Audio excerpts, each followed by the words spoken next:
panel to give perspectives on this subject. Just very quickly, I wanted to make an opening remark about why we feel that this issue continues to be relevant, even though I guess it was about 18 months ago we tackled this subject in Hong Kong. And the world continues to change. CSDs continue to diversify their business and have new customers, new competitors. Market infrastructures continue to integrate, and vertical silos, if you will, integrated infrastructures with stock exchanges, clearing corporations, CSDs, continue to emerge, and presents an ongoing and evolving challenge about how, when you have CSDs that become part of other corporate structures, maybe even become public companies, you are then confronted with this balancing act of balancing the needs, priorities, and interests of shareholders, issuers, your capital market, your participants, your customers, your partners in business, your employees, your shareholders. So really a tremendous set of demands and diverse set of stakeholders that have different needs and desires. So it's for that reason that we continue to believe that this is a relevant discussion point. That's all I'm going to say on the subject, but I'm going to give an opportunity to each of the panelists, if they choose to make an opening remark in terms of their perspectives on this subject. Nandini? Thank you, Bruce, and what a pleasure to be here back again. I first joined you all in Hong Kong in November 2017, and how quickly the time has gone since then. I always want to start a session with all of you by saying that WFE represents exchanges and CCPs. So together with those of you in this room, the two organizations represent the entire trading cycle, and that is a powerful, that is really a powerful point for which us all to begin thinking about some of the issues that we'll come to later in the session. When Bruce invited us all to sketch a couple of minutes of opening remarks, what I wanted to do really was I wanted to think a little bit about what's changed since we last spoke back in 2017 in November, and what hasn't changed. And in reflecting about what has changed in the world since we last spoke, volatility has returned, and that's a good thing and a bad thing. It's typically a good thing if you're a market infrastructure, in that as long as your mechanisms are safe and stable and robust, and that's what we all do day in and day out. We work to ensure those structures are. Volatility means that everyone in this room sees the results of that flow through their infrastructures. 18 months ago, I don't think it doesn't feel like people were speaking as much about how we are 10 years on from the crisis, from the last crisis, and what will come next, where will it come, how will it come, why will it come, what will be the point of failure.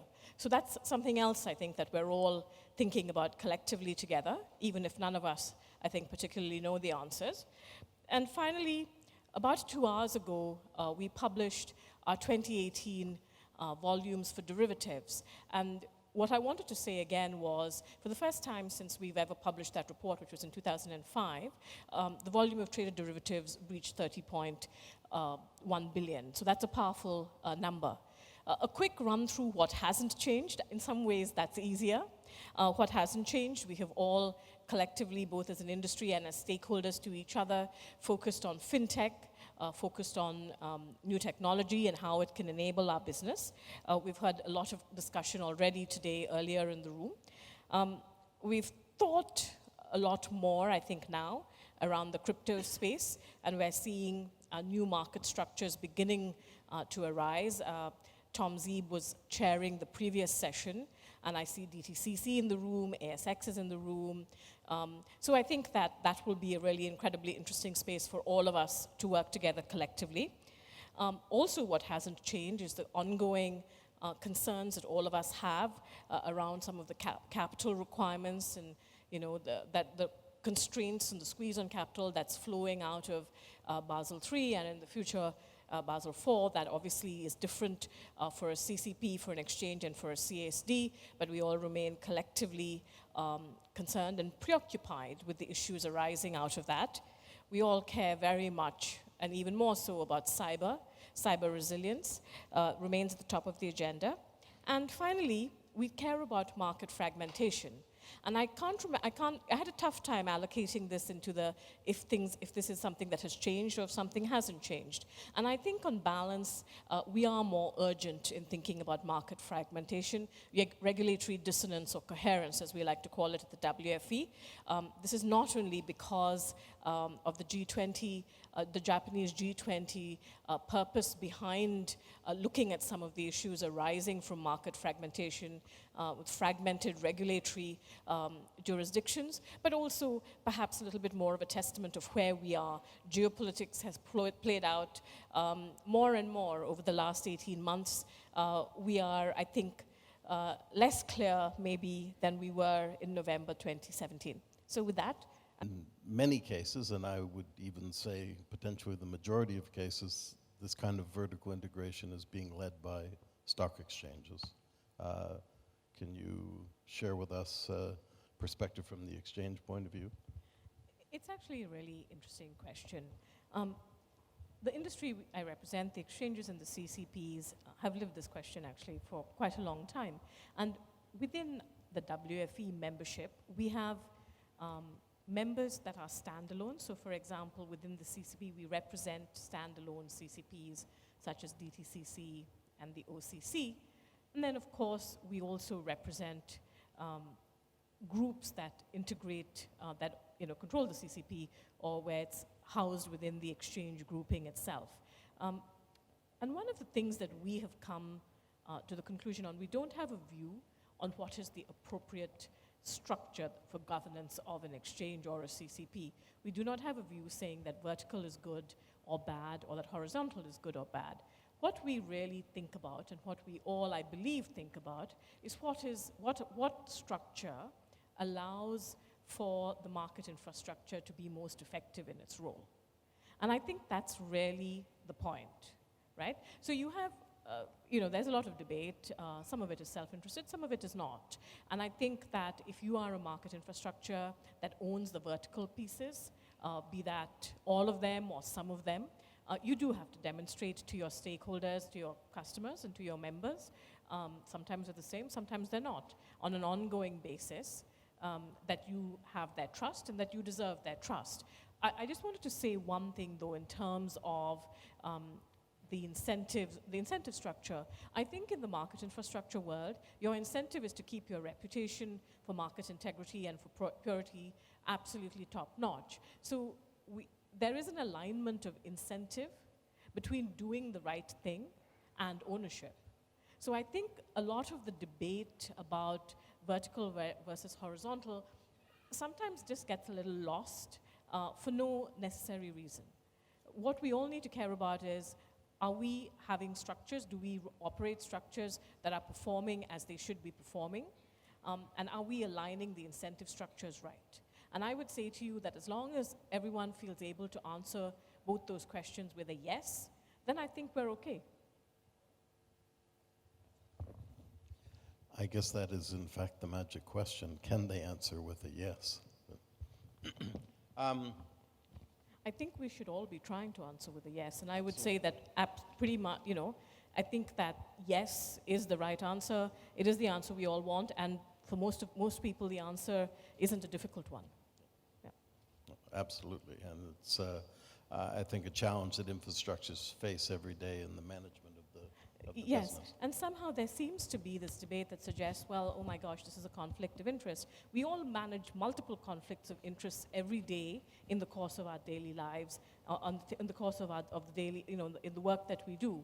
So why is it that there is never a good, it's never acceptable to say both are okay, as long as you can define the answer as appropriate? Why do we, feel unable to kind of put this one to bed? I hear you. If I'm back to one of the issues that I personally believe is key in managing stakeholder expectations, and maybe I'll ask Nandini to respond to this first, but I'll open it up to the group as a whole. The vast majority of market infrastructures in the world now are for-profit entities, and that brings with it certain implications and challenges for managing the expectations of stakeholders. And I just wonder if you'd share your view on what those what those implications are, and how you feel infrastructures are managing to those expectations. Thank you. It's a complex question, and it's a complex answer, I think, because we don't have a one-size-fits-all approach or an answer. You can't say, I think that one model is good and another model is bad. And I feel it's one of those instances where the debate, too often it comes down to a this is good and that is bad response, and that's just not the case. If you look at, say, the arguments in favor of either being for profit or listing, we believe that companies that come to market on a stock exchange conform to higher standards of transparency, good corporate governance, they are accountable, et cetera, et cetera.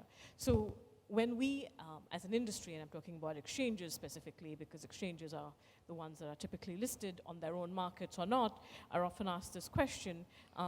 I think that instead of just saying, no, it's great, or no, it's terrible, we shouldn't do it, we do have to go back to the fundamental question, which is, are we doing our jobs effectively? And if so, if we are, that's great. How can we answer our stakeholders, who include customers, organizations in adjacent industries, and I would classify the CSD community as a classic, one, you all are distinct, but affiliated, obviously closely affiliated. The regulatory community, increasingly the political community, how do you satisfy them that you're doing your job effectively? If you can, that's okay then, you can carry on doing what you want. If you can't, then you do have to address what is essentially, you do have to address that. You have to say, you have to make clear why the model that you are espousing is the appropriate one. And I think so much of the debate kind of tends to harp on one model good, another model bad.